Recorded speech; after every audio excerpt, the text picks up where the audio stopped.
بہت مدت پہلے کی بات ہے کہ کسی دور دراز کے ملک میں ایک عقیدہ ہوا کرتا تھا۔ عقیدہ بڑا عجیب تھا۔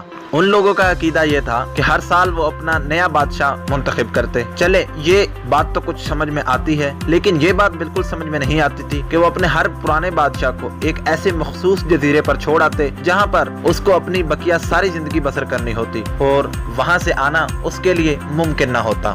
جب بھی کوئی نیا بادشاہ بنتا تو اس سے ایک معاہدے پر دستخط کروائے جاتے، جس معاہدے پر یہ لکھا ہوا ہوتا تھا کہ سال پورا ہو جانے کے بعد میں اپنے اس عہدے سے دستبردار ہو جاؤں گا اور مجھے ایک ایسے مخصوص جزیرے پر چھوڑ دیا جائے گا جہاں سے میں واپس نہ آ سکوں گا اور مجھے اپنی ساری زندگی وہیں پر گزارنی ہوگی۔ جب بھی کسی بادشاہ کا سال مکمل ہوتا تو لوگ اسے بہترین لباس پہنا کر پورے ملک کا چکر لگواتے۔ اس کو پورے ملک کا چکر ہاتھی پر بٹھا کر لگوایا جاتا اور وہ اس بادشاہ کا اپنی رعایا کے ساتھ الوداعی ملاقات کا سبب بنتا۔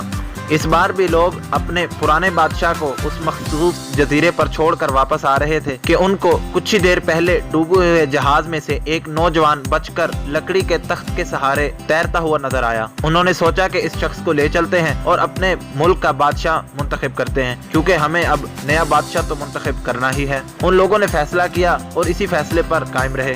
مشاورت کے بعد اس لڑکے کو انہوں نے اپنے کشتی میں بٹھایا اور اس نوجوان لڑکے کو اپنے ملک لے آئے۔ ان لوگوں نے اس لڑکے کو 1 سال دور حکومت کی پیشکش کی، لیکن وہ لڑکا نہ مانا۔ لیکن لوگ بھی اپنی کوشش میں جاری رہے۔ آخرکار وہ نوجوان لڑکا ان کی اس بات پر رضامند ہو گیا کہ ٹھیک ہے، میں 1 سال دور حکومت کے لیے تیار ہوں۔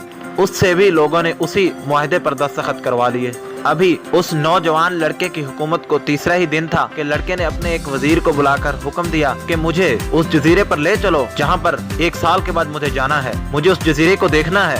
بادشاہ کی خواہش کا احترام کرتے ہوئے بادشاہ کو اس جزیرے کا چکر لگوانے کا اہتمام کیا گیا۔ وہ جزیرہ کیا تھا؟ ایک جنگل تھا، مکمل جنگل تھا۔ اس جزیرے سے باہر ہی اس جزیرے میں رہنے والے جانوروں کی آوازیں سنائی دیتی تھی۔ بادشاہ جزیرے کے تھوڑی ہی اندر گیا تھا کہ اسے پرانے بادشاہوں کے پڑے ہوئے ڈھانچے نظر آئے۔ بادشاہ نے دل میں سوچا کہ کچھ سال بعد، بلکہ کچھ عرصے بعد میرا یہی حال ہونے والا ہے اور مجھے انہی جانوروں نے چیر پھاڑ دینا ہے۔ بہرحال بادشاہ اس جزیرے کا چکر لگا کر اپنے ملک واپس آ گیا۔ ملک میں واپس آتے ہی اس نے اگلے دن ہی تمام اپنے ملک کے مضبوط نوجوان مزدور اکٹھے کیے اور ان سب کو لے کر اس جزیرے پر پہنچ گیا۔ ان سب سے اس نے کہا کہ اس جزیرے میں پہلے ہی مرحلے میں ان سب خطرناک جانوروں کو ختم کر دیا جائے اور اضافی درختوں کو بھی کاٹ دیا جائے۔ 1 مہینے میں ہی مزدوروں نے تمام خطرناک جانور ختم کر دیے۔ بادشاہ خود اس کام کی نگرانی کرتا اور ہر ماہ اس جزیرے کا چکر لگاتا۔ دوسرے ہی مہینے میں یہ جزیرہ بالکل صاف ہو گیا۔ اس کے بعد بادشاہ نے حکم دیا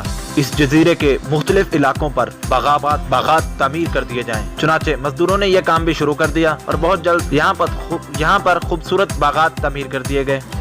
پھر بادشاہ نے حکم دیا کہ یہاں پر ایک خوبصورت محل اور ایک بندرگاہ تیار کی جائے۔ یہ کام بھی کچھ ہی عرصے بعد مکمل ہو گیا۔ جب بادشاہ کے دور حکومت کو 10 ماہ مکمل ہوئے تو بادشاہ نے اپنے ایک وزیر سے کہا، مجھے پتا ہے کہ 2 سال بعد مجھے اس ملک کو چھوڑ کر اسی جزیرے پر چلے جانا ہے، لیکن میں یہ فیصلہ کرتا ہوں کہ میں ابھی اس جزیرے پر جاتا ہوں اور میں بقیہ زندگی وہیں بسر کرنے کا فیصلہ کرتا ہوں۔ وزیر اور باقی کے وزراء اس بات پر رضامند نہ ہوئے۔ انہوں نے بادشاہ سے کہا کہ حضور، جب تک آپ کا دور حکومت پورا نہیں ہو جاتا تب تک آپ یہاں سے جا نہیں سکتے۔ بادشاہ نے کہا ٹھیک ہے، میں آپ کی بات بھی مان لیتا ہوں۔ بادشاہ نے اس عرصے میں اس جزیرے پر مرغیاں، بدخیں، بھینسیں، گائے اور اس طرح کے کچھ اور جانور منتقل کروا دیے اور اس جنگل نما جزیرے کو ایک بہترین شہر کی شکل دے ڈالی۔ آخرکار اس بادشاہ کا بھی 1 سال دور حکومت کا مکمل ہوا۔ لوگوں نے اس کو بھی بہترین لباس پہنایا، ہاتھی پر بٹھایا اور ملک کا چکر لگوانے لگے۔ لیکن بادشاہ بڑا خوش نظر آتا تھا۔ یہ لوگوں کے لیے حیرت انگیز منظر تھا، کیونکہ جتنے بھی بادشاہ پہلے گزرے تھے وہ سارے روتے ہوئے ہی نظر آتے تھے۔